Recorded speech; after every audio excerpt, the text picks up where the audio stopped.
Hey guys. I'm sorry it's taking me so long to get up the day of the fight footage. But if you didn't see it by now, damn. I've officially won my first pro fight, which is euphoric at this point.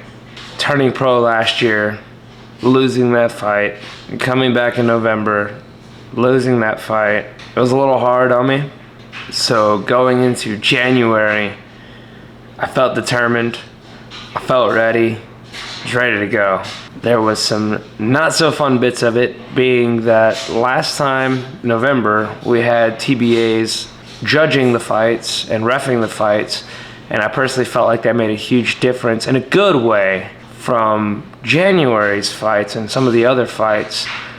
But we didn't have that this time. We had TDLR judging our fights this time. And no offense to those gentlemen, but they're boxing judges.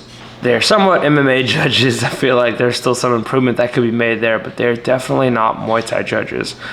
And there's a big difference, and maybe I'll make a video on that now that I'm thinking about it. But ultimately, boxing judges don't quite look at Muay Thai obviously, or would seemingly be obviously, the same way that Muay Thai judges will. For example, sadly, Astasia lost her fight due to a split decision, and I feel she absolutely won that fight.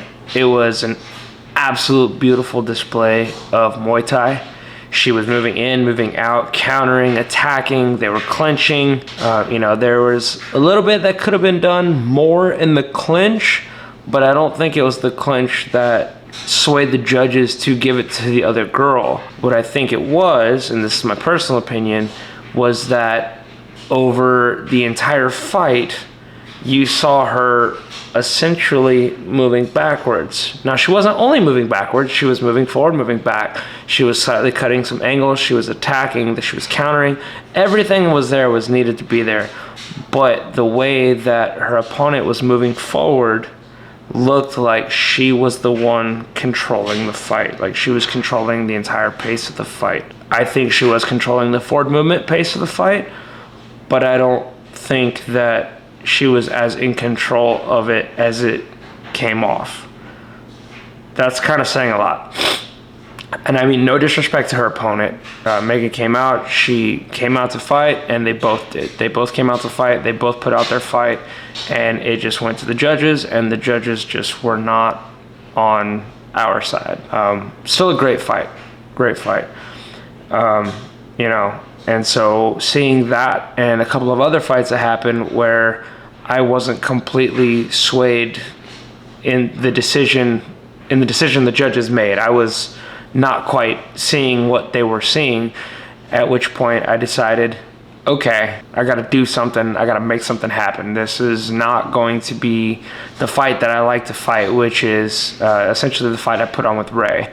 A little bit of back and forth. He does a little Muay Thai. I do a little Muay Thai. We do a little clinch, and we have a good old time. This fight, I decided, okay, I can't turn away.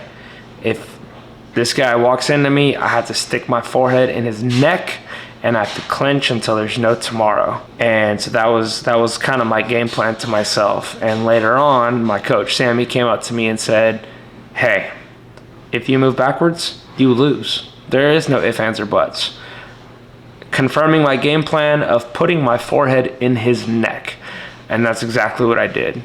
And I'm glad I did. I went out, I put my forehead in his neck, through my knees, through my elbows, and I came out with a second round knockout.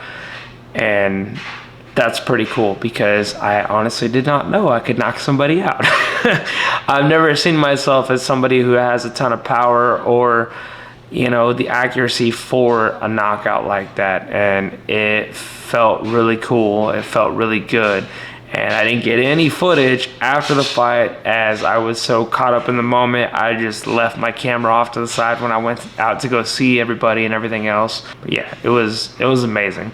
The fights are now up on the Texas Muay Thai Championships YouTube page, which I will include a link down below. But before I sign off, I do have to give a huge thanks to Texas Muay Thai, Jonathan and Bobby, for giving me the opportunity to step on the stage again. I have to give Brandon thanks because I've actually wanted to fight him. I've trained with him a little bit. I've sparred with him before, and I've watched him. I've only watched one of his fights, to be honest, but I just liked the way that he moved. I liked his Muay Thai, and I just thought it'd be really cool to fight him. And sadly, when we were presented the opportunity before, he didn't want to because our teams are very close, and he just didn't want to fight an Ambush guy. That was when I was still with Ambush. And he really wanted to be on this card. And so the matchmaker, Bobby, told him, look, man, if you want to be on this card, this is pretty much your only opportunity. You're going to have to fight Bobo. He's not Ambush anymore. He's at Sammy's Muay Thai. Does that make a difference?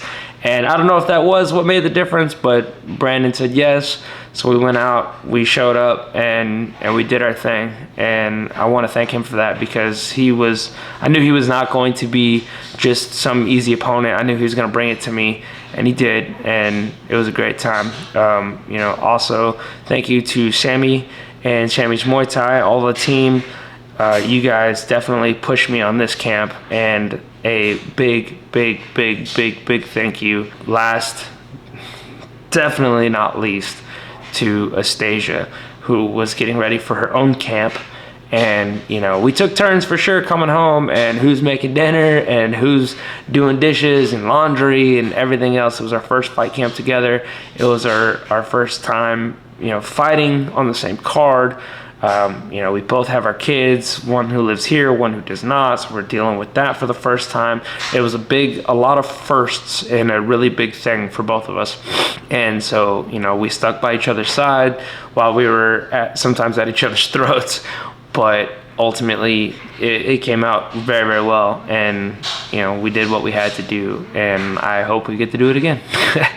But a huge thank you to her, because if it wasn't for her, I would not have made it through this camp. Coming home and dinner being made, or coming home and her rubbing my back, even though she's in fight camp. Again, we took turns on going back and forth with everything, but she is a big part of, why November's fight camp was so easy for me. She helped me to get ready. She helped, pre-plan a lot of things through the day coming up. Or when are you going to be home? We'll go to the store, we'll do this. And we did the same thing, doing it for each other this time. So thank you to her for being here and helping me in the gym, out of the gym, mentally, physically, everything.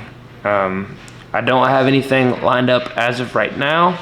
So really the only new news that I have, which I can't really talk about just yet, all I can really say is sometimes good people meet good people and good things happen. And good people have met each other, good things are being talked about, and hopefully really cool big things are to come. So I thank you guys for tuning in. If you've made it this far through this video, please make sure that you give a like, you subscribe, and turn on those notifications because that fight video is coming very, very soon. Thank you guys. Have fun.